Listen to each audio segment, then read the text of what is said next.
All right, welcome back. The next contentious state Supreme Court race appears to be set. Even before newly elected Justice Susan Crawford is sworn in, liberal appeals court judge Chris Taylor launching her campaign this past week.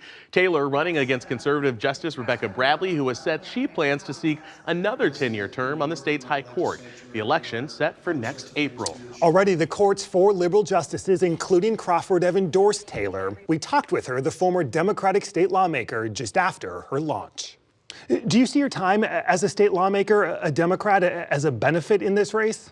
I do, because let me tell you, it taught me a lot about the law, how it's made. That's incredibly helpful to a judge, but it also taught me a lesson that I think about every single day, and that is laws are about people. Every decision that I make, I'm thinking about who's being impacted by my decisions. And I want to make sure the people of the state have a justice that always puts them first, that respects them and treats them as fair as possible. As you know, there's an incredible amount of money, a record amount of money in the last 2 state Supreme Court races. Will you accept unlimited donations, whether it be from liberal donors or the state Democratic Party, between now and next April? Well, look, Matt, I don't like seeing all this money come into these races. In fact, when I was a legislator, I really fought against the laws that open the floodgates. I will run a competitive race, and I intend to win. So I'm going to have the resources to do that. And you're confident you will have the resources in talking with potential donors?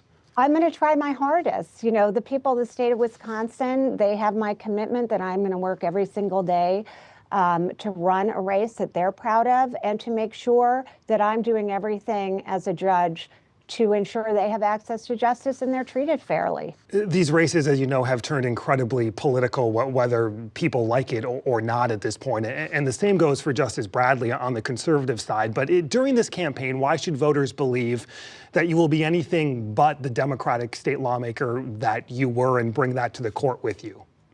Look, the people of the state of Wisconsin can see my values, and they can see how those contrast with Justice Rebecca Bradley.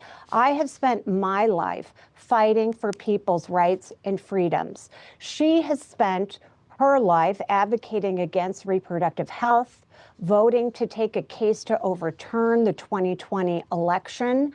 I have spent my time making sure that people are able to be the center of government. You quickly are looking to paint a contrast between you and Justice Bradley, and you're indicating you're going to talk about your values a lot on the campaign trail.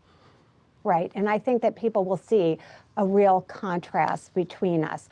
Do you think the court should take up the cases challenging the congressional maps? Look, I can't comment on cases that are pending in front of the state Supreme Court. What I can tell you is the right to vote is fundamental. And every person in the state of Wisconsin deserves to have their vote counted. Just after Susan Crawford's win, Justice Bradley told our editorial partner, WisPolitics, quote, "I'm concerned for what an extremely radical court is going to do over the next 3 years, and I will be spending the next several weeks assessing what happened on Tuesday and figuring out a path to achieving a court that is not led by and dominated by the radical left, that gets back to deciding cases under the law and respecting the Constitution," end quote. Bradley, just moments after our debate in March between Crawford and Brad Schimel. The job of judges and justices in this state and in this country is to serve as impartial arbiters of the law, impartial decision makers who come to every case with an open mind, dedicated to following the law, dedicated to upholding our constitutions. And when judges instead pursue a blatantly political agenda, they are robbing the people of their most important and fundamental right, and that is their voice in the legislature. All right, coming up, the new nationwide Marquette poll, President Trump's approval, the hot issues. Poll director Charles Franklin standing by with the new analysis next.